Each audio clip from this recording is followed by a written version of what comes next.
I'm sure it has been a great battle over the last 8 years to get to this point. But we thank God we are finally here today at this occasion. And like the Dean said, it has taken 8 years. But I can tell you that 8 years also is setting pace in Nigeria. In the last 30 years in this country, there is no medical school that has produced graduates in 8 years. We are the very first in the last 30 years. And I can give you statistics if I have the time.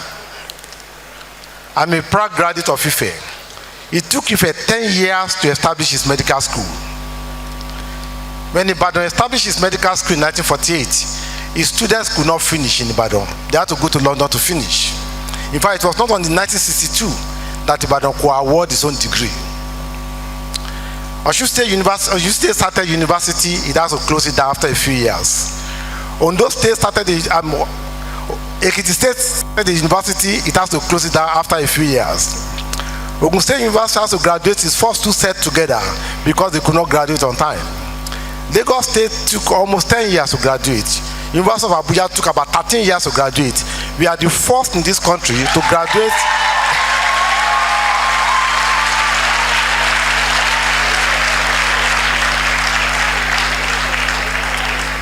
And if it had not been for COVID, we would have graduated right on time. COVID did not disturb our program, but by the nature of medical program, you cannot see patients online.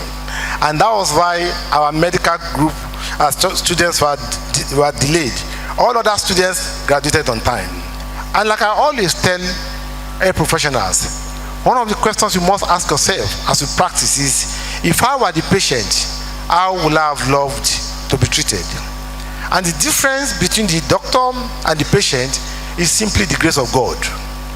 When the doctor falls down ill, it transfers from being a doctor to a patient. I pray that as you practice, the Lord will keep you in health and strength. But always remember that your patients are God gifts for you to exercise your ability and to show God's character of mercy. And you must treat them with utmost dignity, with utmost respect, and with humane dimension of life. Thank you very much.